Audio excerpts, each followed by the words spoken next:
We are living the authentic life. We've taken a little break and we are back with Whitney Kuhn Lawson. Yay! The crowd goes wild. Hear them all. Oh my goodness. So I've taken a major break because life has been super busy and I just kept waiting for the catalyst that made me feel like the timing's right and this is it. And you are that person. You have launched your own company. Thank you. Yeah. And I have to, I'm not one to like read quotes, and you'll notice I don't really look at my computer a lot, but I have to read this. Oh God. Eleanor magazine said of you that you were a high achieving go-getter, but her interview has led her to be completely inspired to overachieve and push herself past her limits in the new year. And I was like, wow. So maybe this podcast is going to push all of our listeners to new limits, to do new things, because kind of the premise of what our podcast is talking to interesting people with great energy, right, who are living their best lives, who have found out what they can do, what they can get paid to do, and do it in a way that everyone around them becomes lighter and brighter and grows. And you are doing that. Your official name of your business is? I really thought outside the box here. Okay. Whitney Kuhn Lawson Public Relations. So just WKLPR. Mm-hmm. But sometimes the most simple name is the best. And that's kind of a PR thing in itself, isn't it? Yes, it is. And I just launched this earlier this month. So in January of 2025. And I'm really excited, nervous, because I've always, worked for the man, so to speak. You're turning 25? Yeah, I'm turning 25. I'm so excited. No, wow. For 17 years, since 2007, I've always, worked for others. And so I finally got, this opportunity with a really great current client, Vandalay Hospitality Group. And so now I'm growing clients, and hopefully, the sky is the limit. And one of our fashion loves from Houston, Christy Lynn. Yes. Is working with I adore her. Yes. And Christina Green. Yes, she's going to be a podcast guest. We need to do it live and have some people shop her store. She's fantastic. And she... I love her combination of turquoise with gold because it's hard to find things made with those two combinations. Yeah, so the main thing that she saw really, she grew up, she's from Houston, but ranch life and, all Western jewelry, by and large, especially rodeo wear, was silver and turquoise. And so that's her bread and butter is gold and turquoise, and she's been doing it 10 years, and she's doing well. And you are a Texas girl with I am. Deep Texas roots, San Antonio, but you went away to college at Ole Miss. The Harvard of the South, yes. It is definitely. And what I loved about your bio is we were quite similar, unlike my daughter Bella, is I think we really enjoyed ourselves. In our first few years of college, we were very focused on the social side so that we were doing brand research and business research for all the events. A lot of biz dev was done. Yeah, we were researching, drinking with people at parties. Yeah. Well, there's in Oxford, Mississippi, where Ole Miss is, there's a bar called the Library, and so when we all were, our freshman year, we were still on, had mom and dad's credit cards, luckily, right? And our parents were like, wow, they are really, these Kappa girls are really, crushing it at the library. And then, I didn't know the library sold so much. And then they got our report. Then they got our report cards, because they mailed them to our home address. Right. And my dad was like, Mom, I'm looking at this debit card or a credit card bill, and I'm looking at the library, and I'm looking at your report card, and It's not adding up. It's not really adding up. And I was like, so But the it did add library up. is actually a bar. And he was like, that tracks. Yeah, that makes a lot of sense. So then you leave there and you did work with, I love, because I worked for the Battalion, our school newspaper. I didn't write, but I sold advertisements. I was president of the Advertising Love that. Association at A&M. So I had that creative marketing Sales. thing going. Yeah. But you wrote for your local paper there and you worked for FedEx. Yeah. Yes. What a great opportunity. Yeah.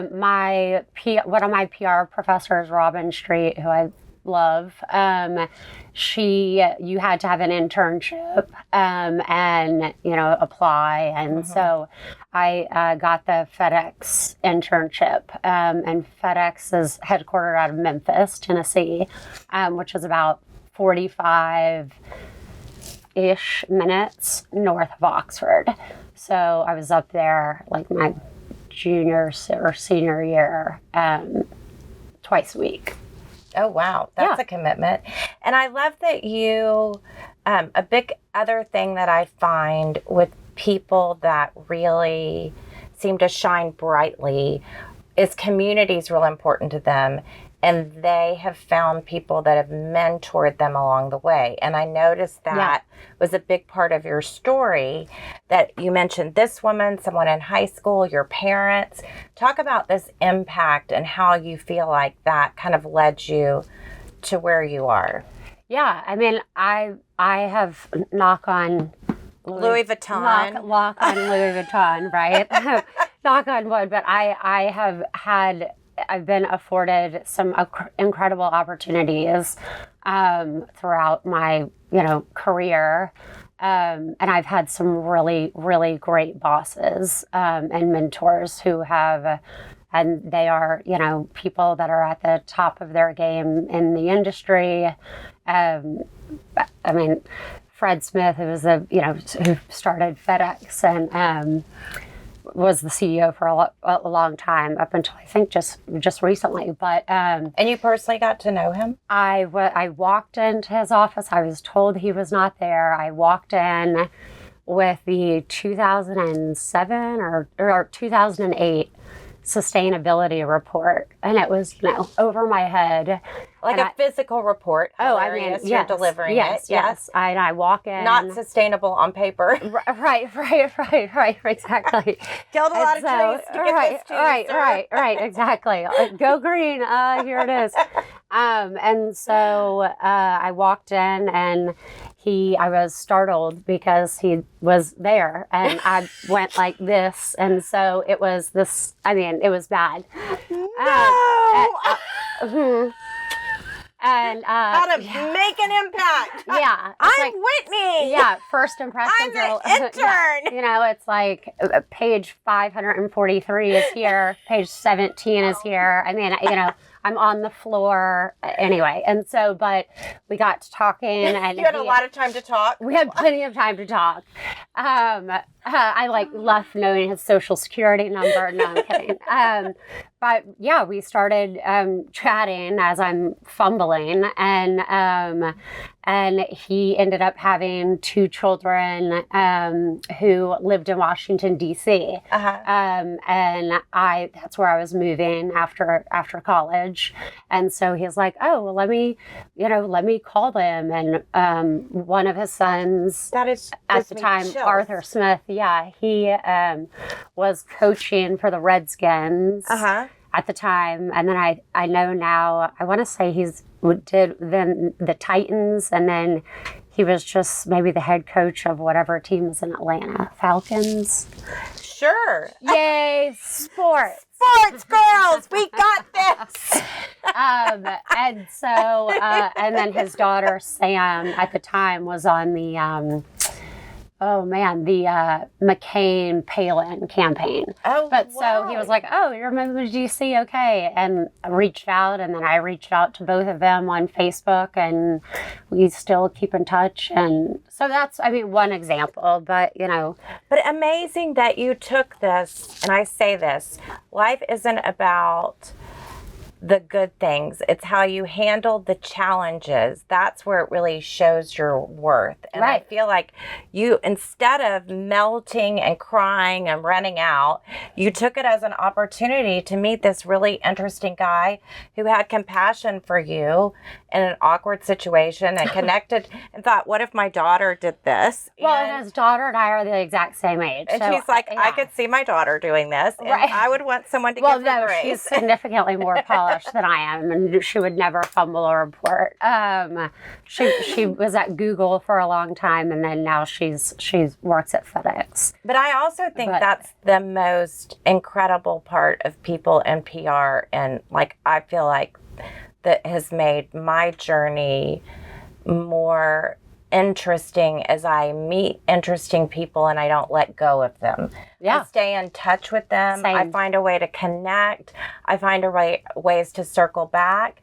And it's never transactional, but it's always about some connection. And I think that's what you're really good at from this broad background. So then you go to DC and you're working there in... I was initially at a newspaper. My first job was at a newspaper called The Legal Times, which then it was 2008, so kind of when things weren't super stellar economically speaking. And so, I had my major was journalism, minor in English, emphasis in PR. Now you can major in PR, but at the time, that was not PR was not a thing.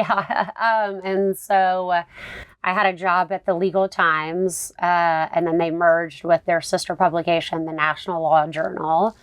And so we actually shared a parking lot with ABC News. And my boss at the time at the newspaper said, I know one person over at ABC. I know she does something in comms.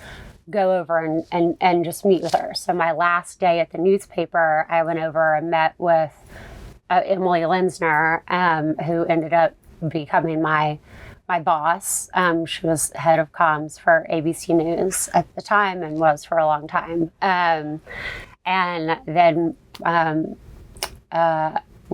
was served as the publicist for This Week with George Stephanopoulos, the Sunday morning political affairs show. So I was with George, and I adore him and still keep in touch. That's another thing. Just the keeping in touch is really key. I mean, when I say, oh, yeah, this teacher, this professor, I regularly, a couple of times a year, or, oh, I saw this article, made me think of you, or if I see that George did an amazing interview, right, I will, or a recent documentary, or a special, I email and say, hey, great, and he is always promptly replies.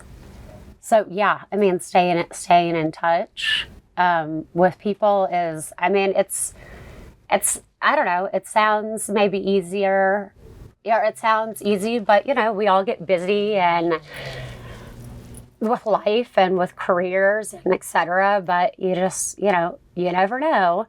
And so I always try and keep in touch with everyone, that I can. So let's talk about how you know when it's time to transition from one thing to another. I met an interesting woman yesterday. Bella and I went to Austin for a legislative session, and her business partner just bought her out, and she's starting in a new field of business, and it was something entirely new? Somewhat new, but not. She was placing people in jobs, and now she's going to help them get their resumes together to go. So it's a transition, but it's the transition of, it was something she always did, but she never monetized. So I think the interesting thing is I talk to a lot of people that want to start a business, and then I ask them what they've done, and they've never done the business they want to do for someone else. And what I want to point out that almost every person I've interviewed, it's been organic because you already have this skill and another thing that you can transition. Right. So it's not like you're recreating the wheel each time and you're starting in at the bottom or you're starting in at a place you have to prove yourself. Yeah. And you're not, especially in PR. I made $16,000 a year working for an ad agency when I first got out of college, which is crazy. Yeah. Yeah. And, but you proved yourself and then you got into it. But especially with PR, I feel like there's so many young Kappas out there that want to run a PR firm. And the other funny thing is the way you described it to me. You're like, I'm not the girl being interviewed most of the time. I'm the one holding the coffee of the girl being interviewed. Yeah. Or, saying, don't say that. Or, y'all can, you can have this conversation, but these things are off limits. So, yeah, no, I'm usually especially in DC and New York, a publicist uniform is just all black because your job is to, you're the help, you're there to guide your client to where, they are shown in their best light. And how did you decide to move from DC to New York? I got a job at CBS News. Okay, and that was the catalyst to leaving. And then immediately you started working with Bette Midler, or that was something that evolved? That evolved. So I was at CBS News. I moved up there and, goodness. Oh, that's right, because Bette wasn't with CBS. No, hello. No, she was not. But if she did a talk show, I would watch it religiously. I know, she has hilarious and smart as well. She's fantastic. But so I got a call from a girlfriend when I was living in DC, and she lived in New York, and she actually worked at Inside Edition. Oh, wow. with Deborah Norville. And she said, hey, there's going to be a new morning show, and I hear that Charlie Rose is signing a deal. And they will need a publicist. You need to get up here. And so, how many people were applying for that position, though? 1,000? I have no idea. Right? I have probably in the thousands. Sure. Yeah. And so I went up and met with the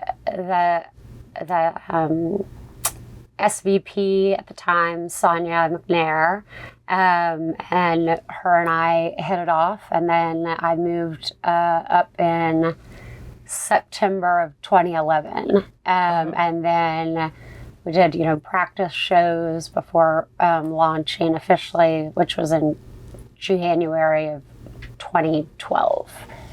So initially it was Charlie Rose, Gayle King, and Erica Hill. And then it ended up being Charlie Rose, Gayle King, and Nora O'Donnell.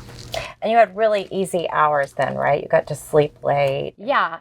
Show up when you wanted. Yeah. So 3:30 a.m.? Well, yep. I had a car that would pick me up at 4:15 because we had a production meeting at 5. And then, you're live from 7 to 9. And then you do, affiliates from usually 9 to 10. And then I go up and I pitch what happened during the show to outlets to generate coverage, and also pitching as the show's going on. And then my day, even though it felt like it was 10 p.m., my day at 11 a.m. would be a little slow. Then we had a 2 o'clock production editorial meeting every day. Monday through Thursday. And then the latter portion of my day would be spent on 48 Hours, which is the true crime show. Oh my God. Danette is the biggest true crime lover. So my boss at CBS, her name is Susan Zirinsky, and it's an old movie. I'm not sure, but have you seen Broadcast News? Oh, yes. Okay, I so love that. I read that was about her. Holly Hunter plays Susan Zirinsky. So everyone in the news industry specifically thinks of her as Z is, the best of the best. She's still, that woman does not sleep, I swear. She is a machine. And she is, if I called her right now, like, she would answer. She is just, I don't have a negative thing to say. She's absolutely fantastic. She's been on the front lines of every single war, every political. She was an intern for Leslie Stahl during Watergate. Wow. Yeah. And so she was like, I would go, I would have all these papers, and I would go, at the time, she was, I think either she was still attending American University. That's where Z went to college in DC. She was either still at American or just graduated, but she was interning at CBS, and there were just stacks and stacks of paper, probably like my sustainability report, right? And she would go down, and she was like, Leslie's, office was a tiny desk with a little lamp, like in the basement. So crazy.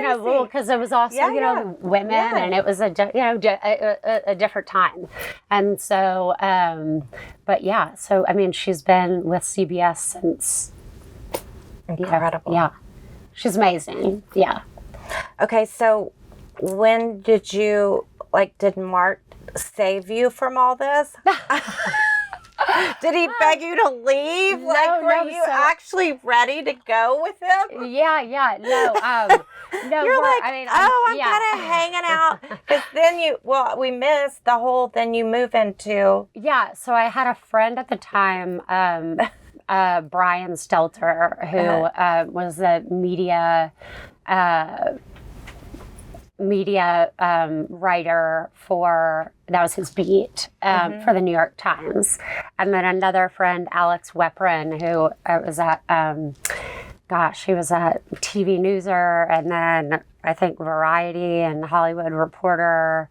Anyway, and so they both said, hey, there's this firm, Sunshine Sachs, which I had heard of, but Sunshine Sachs, and they're looking for someone in their TV, film, entertainment department. And so I went in and interviewed and got the job at Sunshine Sachs, which is now Sunshine Sachs, Morgan, and Lilas. Okay. But the two men that started it were Ken Sunshine and Sean Sachs. All these noises. Yeah, I don't know. It's probably Fred Smith or Susan Zirinsky or texting you. I know. Or George or I know George is so annoying. He just always texts me. Asking for my political guidance here. But I would just want people to take a moment that you go for these interviews and get these jobs. These are the most coveted jobs in TV and film, and this is the dream. And you're like, oh, I interviewed and I got it. Well, I don't know how long the podcast is, but it's a lengthy interview process. Right. But I'm trying to keep it top line for you. Exactly. But it's just incredible. And so is it a lot of follow-up? Is it just you research the person you're being interviewed by and you connect with them? Mm-hmm. Is it that you know who you're going to represent and you know all about them and you offer already suggestions? Or well, yes to everything except for the last thing, which is, I would argue you always want to be over prepared. Mm-hmm. So, anyone that I would go in and interview with, I'm back in my day, but the flashcards. I mean, I did did that, and had, who different politicians were, and, what they, because I was like, I'm going to get grilled by George. And so, yeah, I mean, it's a lot of so many facts.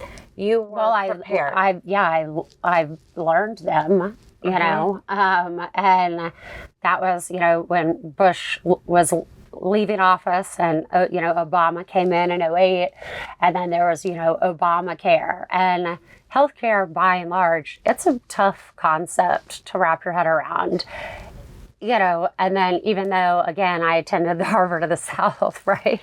Yes. And but then wrapping your head around Obamacare and knowing, which senators and, on what side of the aisle, which way do they lean, and, what are they, what are their, platforms, pillars, and I mean, yeah, it was a huge learning curve. Well, you almost have the knowledge of a lobbyist to get people to talk to you or come to agree to be on the show, or so or that wasn't your realm. That wasn't Okay. That's producers, Okay. and research. Okay, good. And those people are incredible. I mean, I feel like a lot of the producers that I know, I'm border like, are you a little Rain Man here? Yeah. They can rattle off, and it's really impressive. But no, I would be told this person's going to be on the show, and I'm like, I have no idea who this person is. Oh, let me Google them. Well, thank God for Google. Right. I wonder what they did back in the day. Yeah, I don't know. I mean, we did have when I first started, now, everything is online, but Right. when I first started, there was a book, it was like a phone book, but it was called Bacon's. Mm-hmm. And Bacon's was a directory, but just for media. So if you wanted someone at the New York Times, you'd flip New York Times, you'd go through what their beat was, and so now, there's Cision and Meltwater and, Gorkana and a ton of services that have, these media databases. But again, back in 07, 08, it was, you flipped through to find like, oh, who would be interested in covering this? Wow. Yeah.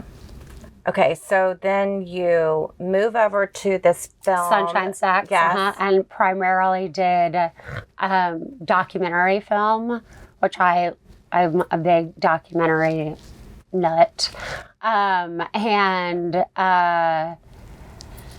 Primarily did documentary film, but then also, some corporate, some So you would go out to the press and say, this is something that's coming out. Would you cover this? Yeah. So generally what would happen is, someone would come to the firm and say, this is the film that we're doing. Mm-hmm. It's going to be at Sundance or Cannes or Toronto or South by Southwest.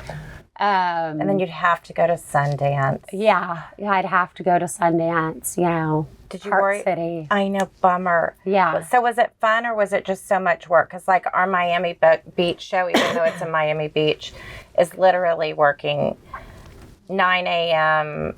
to 8 p.m. and then going to dinner with everyone. And you love what you do, but it's just not really fun. Yeah, no. You're exhausted. You're exhausted. Yeah. It is constant. I think I've just been exhausted since like 07. Right. You're literally just And then you have on. kids, and then you're like, okay, now I'm like, really exhausted. I know we haven't even talked about that side of your life that happened. So I met Mark, my now husband, in New York. Your first husband. My first husband, yeah. Hopefully my last. Knock on the Louis Vuitton again. Knock on right? Louis Vuitton. Rob, hopefully we're going to make it to 20 this summer. It'll happen. I saw the watch you got for your birthday. Maybe. I think you'll make it. And so, but again, met through, him and I met through a mutual friend, a girlfriend of mine from DC. And Mark played football at the Naval Academy. And so our mutual friend who had worked for 41 and 43, I believe, but definitely 43, introduced us. And I moved to New York in September. Mark moved in October. And she was like, oh, yeah, y'all should meet. And we met, and we were really good friends for a while. And I was trying to, introduce him to my girlfriends. And then it was Fleet Week. Mark was, played football at Navy. And so he was a naval officer, which Fleet Week, just think Sex and the City episode when they're all in their whites. And you were like, oh, you are very handsome. Yeah. Maybe I like you? Yeah. So, and then that was it. That's so... Yeah. A man in a uniform? Right. Exactly. So it was Fleet Week 2012 kind of sealed the deal. And he's originally from Sugar Land. I'm from San Antonio. And New York is a hard city. We got, older, and we knew that we wanted to have kids. And I mean, more power to the people that live in New York and have live in kids, their small place with the kids and the dog and the whole thing. Even if, we need Grace Kelly. Can we get Grace Kelly in here? I just remembered. Where's the star of the show? We need Grace Kelly to come hang out with us. Yeah. And so, so we were there for, I guess, we moved here in 2017, at the end of 2016. Okay. Just because my parents were still in San Antonio, his parents are still in Sugar Land, his sisters are also here. So, we moved back home, so to speak. Or moved back to Texas, which I love. And I love Houston. And how was that transition from so fast-paced to this? Were you kind of ready for it? Yes, I was ready for it. And I feel like some people think Houston's really fast-paced. And I feel like the way we live our lives is still almost as fast-paced as New York. Yeah, we just get to drive in a car and not take public transportation. Right, right. Well, that's true. I mean, I think Houston now is the third largest city in the United States. I think we just trumped Chicago. I think it's New York, Los Angeles, Houston, I feel like Chicago, or we could be neck and neck. But I mean, Houston is not a slow pace environment, but it is slower than New York. And I love it. Gracie Kavanaugh, I always quote her with this: it's not a who's your daddy town. So I feel like New York was a place that you didn't have to be from there to know someone to get it done in your field maybe. But it is a little bit more than other places where it's who you know. Whereas coming here, not growing up in town, but Mark being here, how was that transition for you? In every city that I have, in DC and in New York and Houston, I really dive in to the philanthropic world to the best of my ability, whether that's a financial commitment or volunteering or helping with an auction donation or, in whatever capacity that I can. But so that's, I mean, I met a lot of people in DC and New York, through volunteering and diving into, the philanthropy world. And Houston is so wildly philanthropic. Oh, here she is. Yay. Grace Kelly, come see us. You get a treat. Grace Kelly, We're going to lure you over with a treat. there you go. You have to come see Miss Whitney. So Whitney has a King Charles Cavalier, and this was part of her request, and I messed it up. So, but now we're doing it. This is what I do with Bella too. Is I have bribed her whole life to do what I want her to do. I do the same with my kids. You know, parenting, dogs. Maybe kids. don't follow those tips, but you know, I need you to smile for this picture. My kids are like, I'm like, I'll give you 2 lollipops, and they're like. Exactly. Yeah. Okay, the biggest thing I bribed Bella with is she was on the pacifier way too long. She was still 3 years old, but we had moved to Paris for the summer, and I was like, I'm not so tough. taking it. How was that transition? No, I'm kidding. But it literally, I couldn't have taken her off the pacifier because she slept everywhere in the stroller. I just popped the passy in, and I could go shop for a few hours and push her around, and she was fine.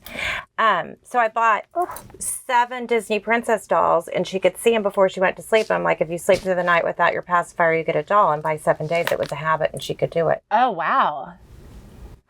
Great tip. Swipe up. Bribe your kids. Right. And now she's going to be so excited that I tell her pacifier story. Right. Well, she's, doing well, and it should, it didn't mess her up too bad, right? And then she had 7 princess dolls over a pacifier. That's like, that's a win. Exactly.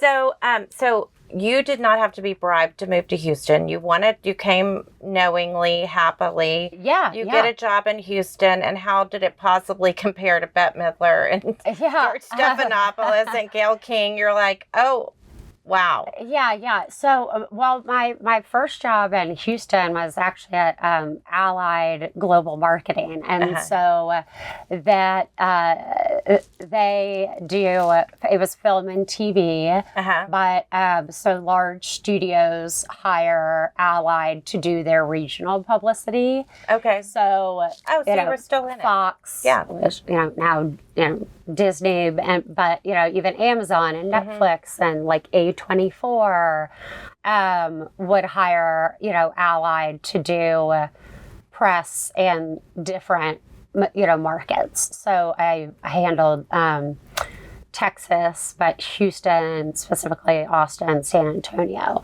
and a little bit of New Orleans, because there was a woman in Dallas who her and a few others handled the Dallas market. Okay. So I've heard New Orleans is pretty big for film too.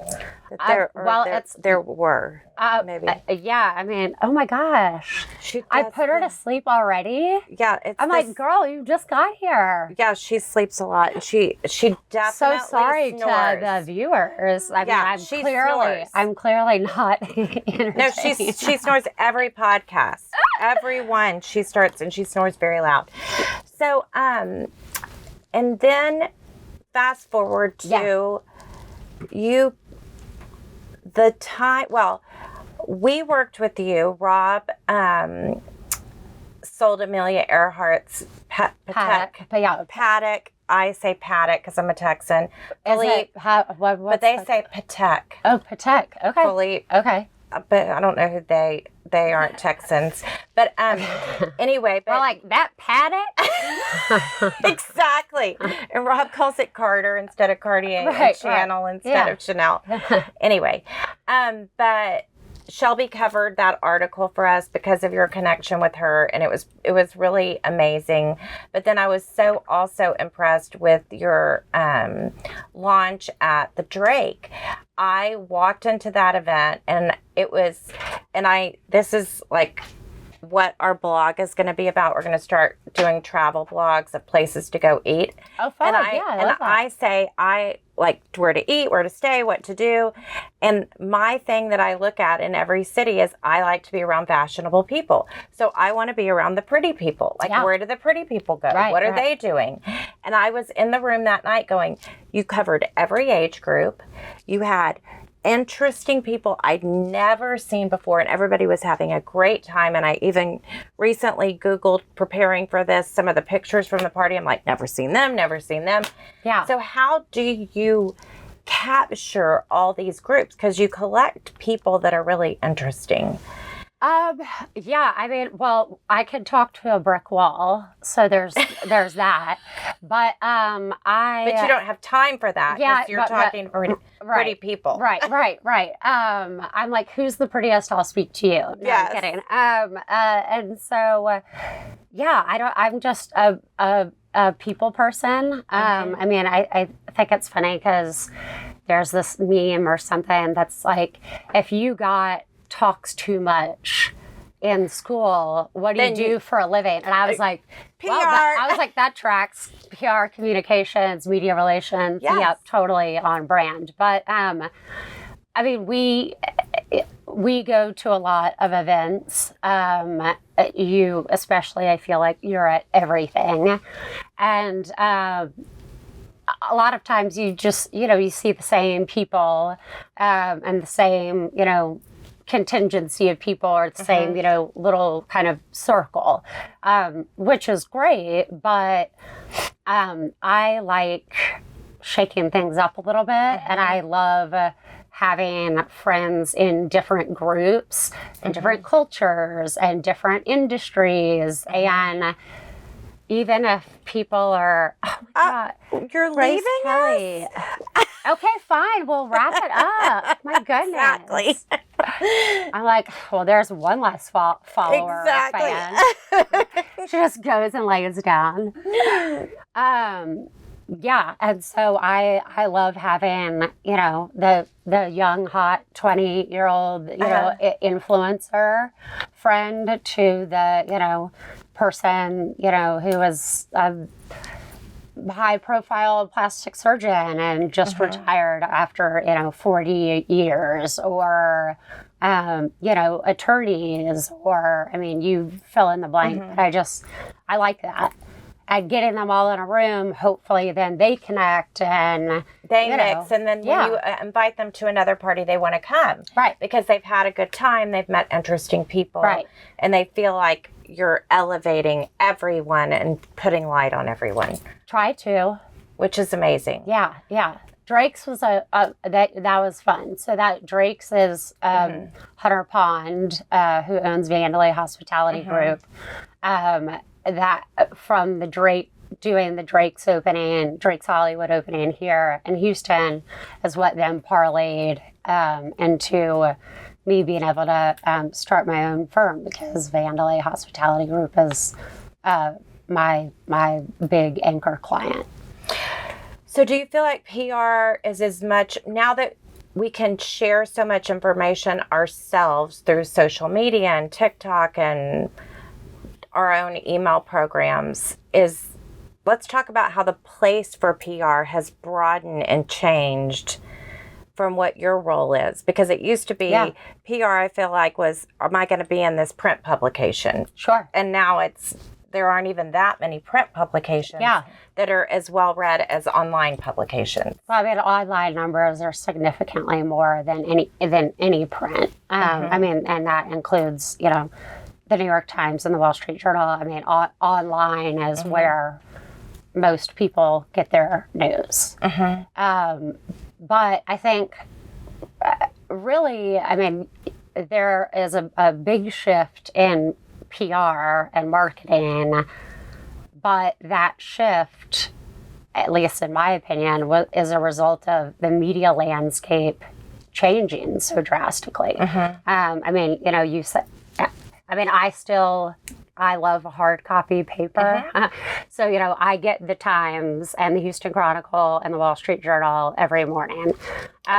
So I'm kind of like old school in that way. I'm allergic to newspapers, so I don't do that. Isn't that odd?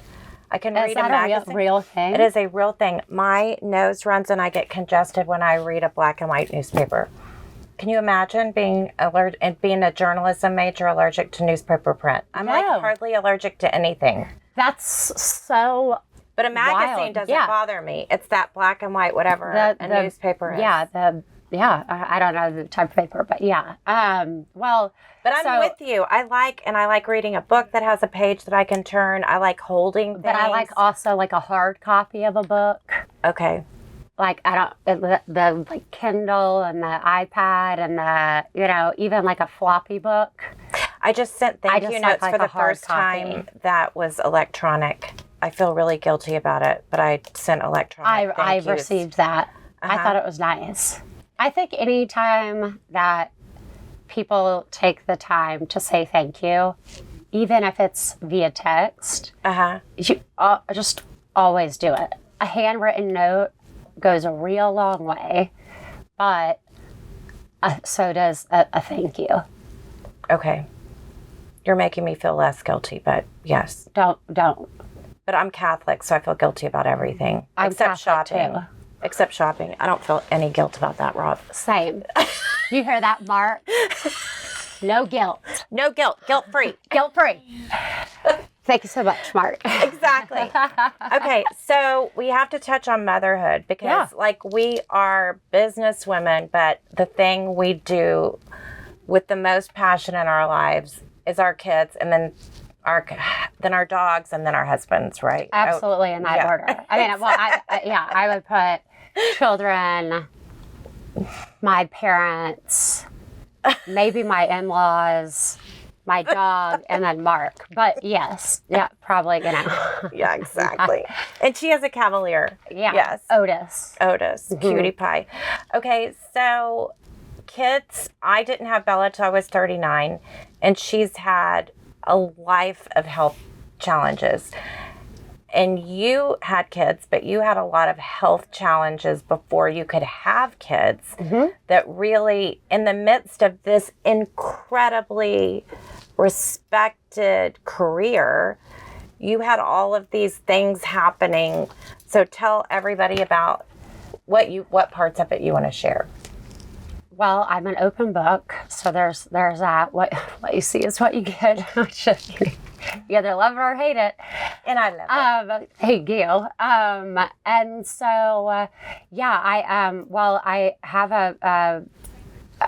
a genetic condition called Cartaginer syndrome, which they treat similarly to cystic fibrosis. Okay. So if you ever hear me cough or something, I kind of sound like I sound like I take down like a pack of Marlboro Reds a day, but I'm not.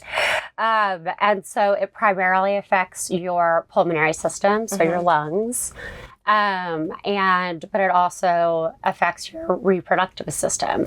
And so I always knew they diagnosed me when I was 7. And the interesting part of Cartageners is I also have dextrocardia, which is a total flip of organs. So my heart is on my right side. Even organs that you have 2 of, they are all different. Like one lung has 4 lobes and one has 3 or whatever. So just think of me as a mirror image. So they diagnosed me when I was 7 via a chest x-ray. Because I always had this, I was always sick, always had this cough. And my pediatrician finally said, take her in. And they kept the x-ray, it was like early 90s. So, they're flipping the film and can't figure it out. So I got diagnosed when I was 7, and then Sunshine Sachs, my old firm in New York, covered 100% of IVF. And so Mark and I, we weren't married, we were engaged. And so I did our first round when I was still at Sunshine. Love Ken Sunshine. It has always been like ahead of the curve. I mean, now it's becoming more of a thing and people offer it, but this was, I guess. That was really at the forefront. Yeah. And so I was like, well, I know that conceiving naturally is not an option. Doctors say like highly unlikely, right? But so I knew I had to do IVF regardless. And so, so we did our first round when we were engaged. And then we got married. And then we were like, oh, well, we have these boy embryos and we're good to go. And then went to transfer them to me. And every time we did a transfer, my body was just like, nope, nope, nope. And so then we were down to 2 embryos. And he said, you might want to get a surrogate. So we did. And this Angel Amber carrier, who, all surrogates are saints, because I would not have my family without these 2 really incredible women. But Amber was our first surrogate who carried Patton, and she, her and her husband and Martha and I are all in the room getting ready to transfer, and the doctor walks in and says, well, your embryo just shattered into 1 million pieces during the defrosting phase, and we went to do the other one, and that also happened. And we were like, what? That was never on the table. We had no idea that was an option. Anyway, she's been on, shots and medication to gear up for a transfer for a month, shots. And her husband and their 3 kids, they live in Florida. We flew them in. Anyway, so we were devastated. And so then I had to start from scratch. Wow. Yeah.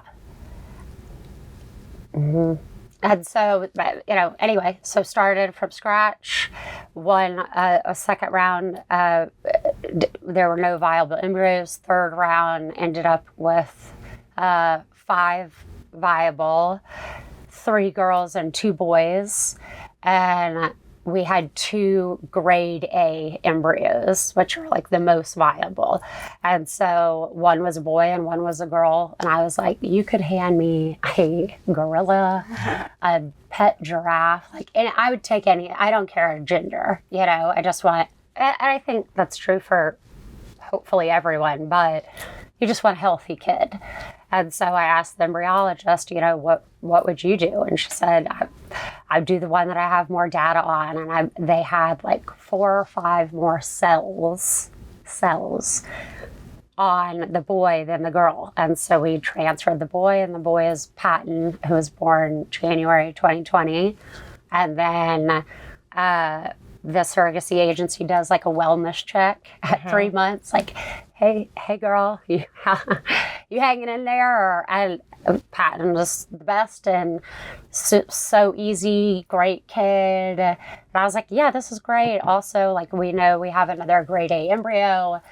Throw my name, I know that the matching process can take a while. Throw our name in the ring, because we want to have another kid. And they said, sure, yeah. And I guess maybe like a week or 2 later, they called and they said, well, we know it's a little quick, but we found someone who is actually in Texas, who's in Houston.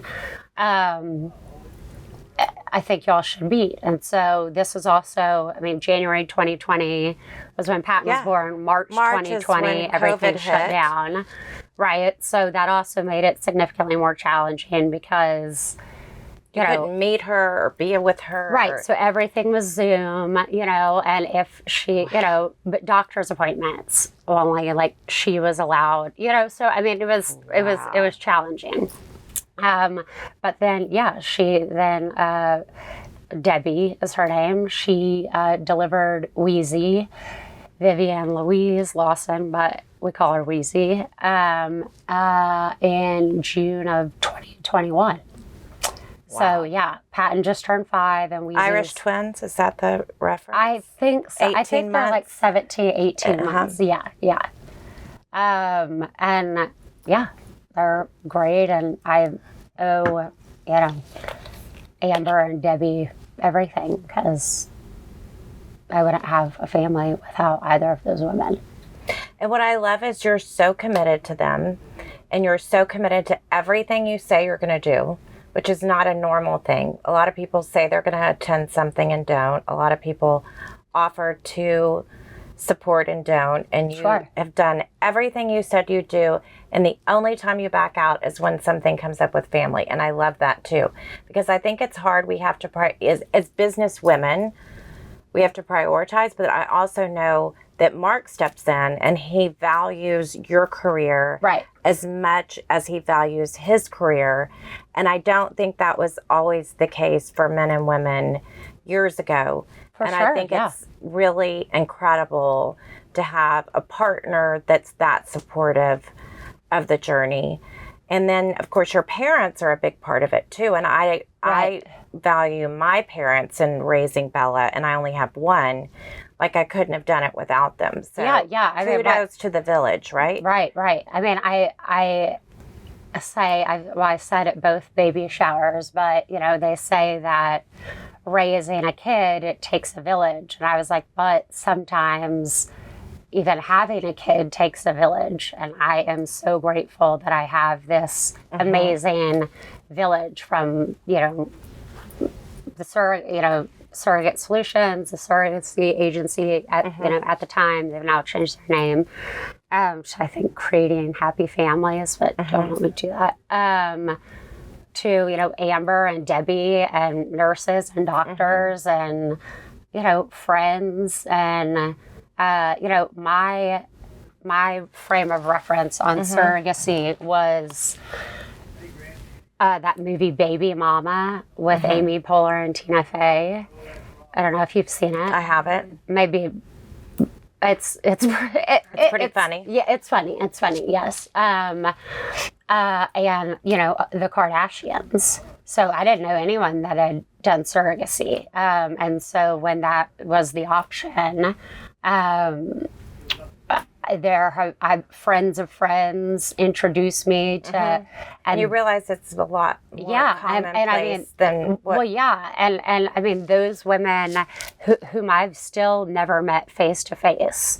I mean, there's one in Georgia, one in Alabama, and one in Houston who I actually I did meet at an event, which was funny. But they all allocated hours of their time to walk me through their journeys. Beautiful. And yeah, so